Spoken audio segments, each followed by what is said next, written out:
Ferrari. Do we need to talk about Ferrari? It just seems. Welcome back, guys, to race number 1. Firstly, I just want to say thank you for watching our last video of 2023. Thank you to all the subscribers we've received this year and all the likes and followers, everything that we've had on our social media and obviously YouTube.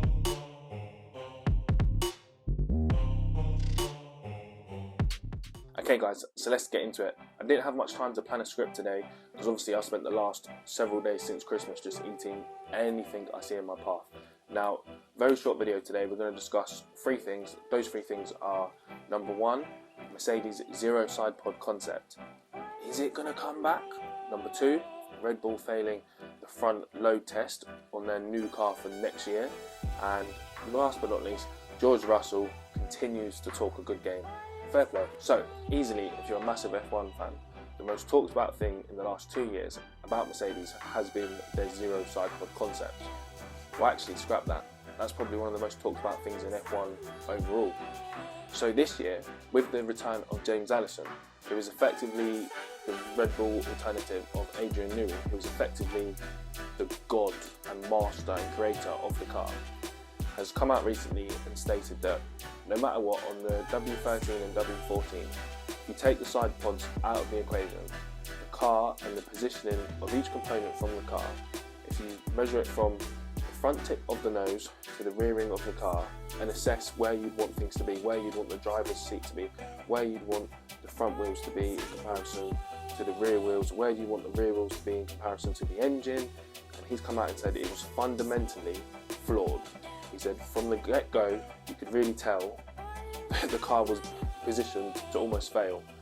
Now, why that was, we don't know. What computer software they was using at the time, or I know Mike Elliott, he's ended up taking a lot of the stick for it and he's effectively lost his job over it. There was fundamental flaws across a range of different things. So much so, I think if you remember a year ago, Lewis stating that he would much prefer if he was sat slightly further back as compared to most drivers. The Mercedes drivers seem to be sat further forward than anyone else, and Lewis was quite on a few times saying that he can't feel the rear of the car. Now that I've mentioned all of that, and James Allison has managed to dissect all the data that no matter what side pods that car used, it was fundamentally flawed. The question is, now he knows all that information, is he going to go and risk it and go back for a zero side pod concept again? Is it worth the risk? What would you do if you was in the Mercedes team? Myself personally, I think depending on the data and how much they actually see in the wind tunnel, it could be worth it. It could actually be worth going back down the zero side pod route. However, if that fails, they should have an agreement that no matter what, they're breaking that cost cap and their B-spec car will be just like the Red Bull, ideally, in an ideal world.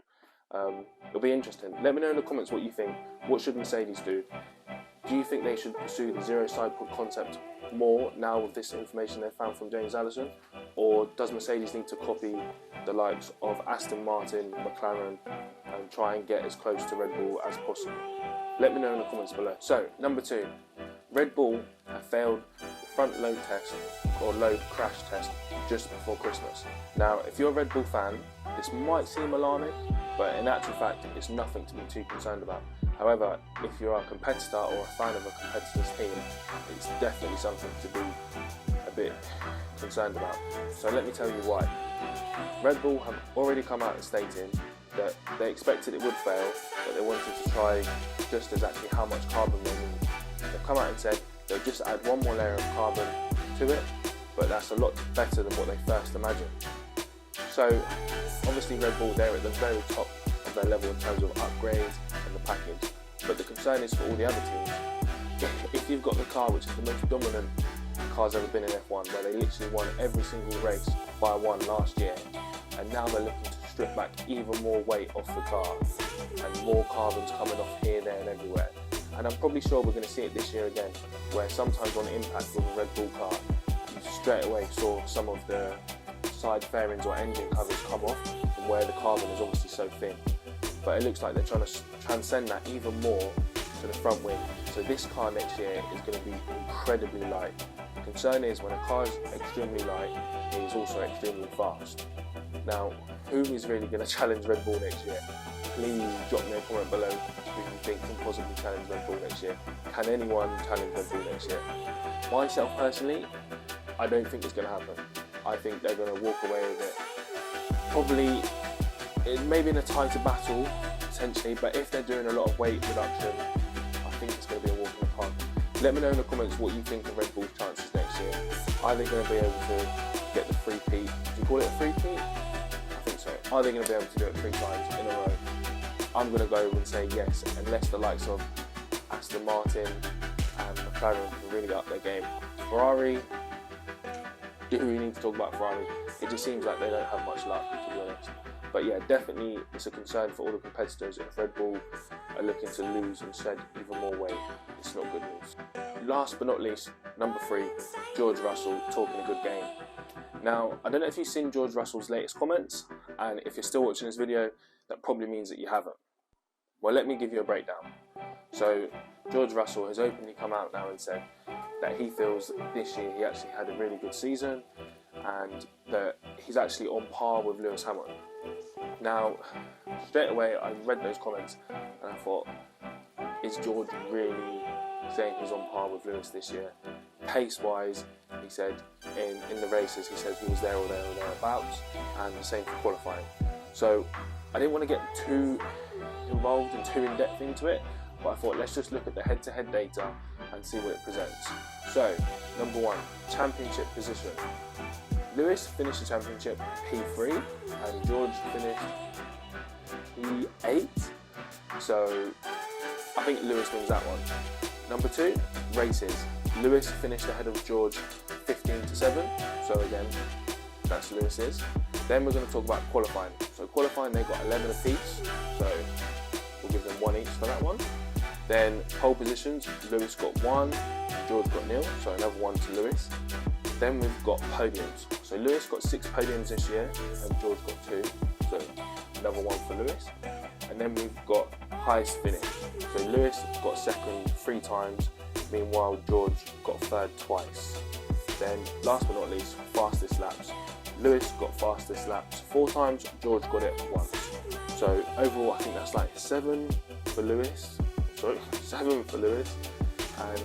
1 for George, which was qualifying. And granted, Lewis isn't a fantastic qualifier, but Lewis always finds a way to deliver in the races. So unfortunately, George, I don't think you're on par with Lewis. Granted, if you're talking about just qualifying, but definitely not race pace or racecraft. However, that's nothing to be ashamed of, because you are going against one of the greatest F1 drivers in the game. So let me know in the comments what you think George's chances are next year. Are we going to see George scoring more points than Lewis? Are we going to see George ever finishing ahead of Lewis in the championship? Or do we think we'll see George getting more race wins this year, or more higher podium finishes than Lewis? Drop me a comment below what you think. Now, this video is probably going to be uploaded on the 1st of January, so hopefully we'll have everyone's New Year's resolutions in. I hope you all have a very, very strong 2024 and you smash your goals. My goals are simple, that is to grow this channel, lose some weight, shed all of this Christmas crap, and lastly, just enjoy life and be happy. Let me know below what your goals are for this year.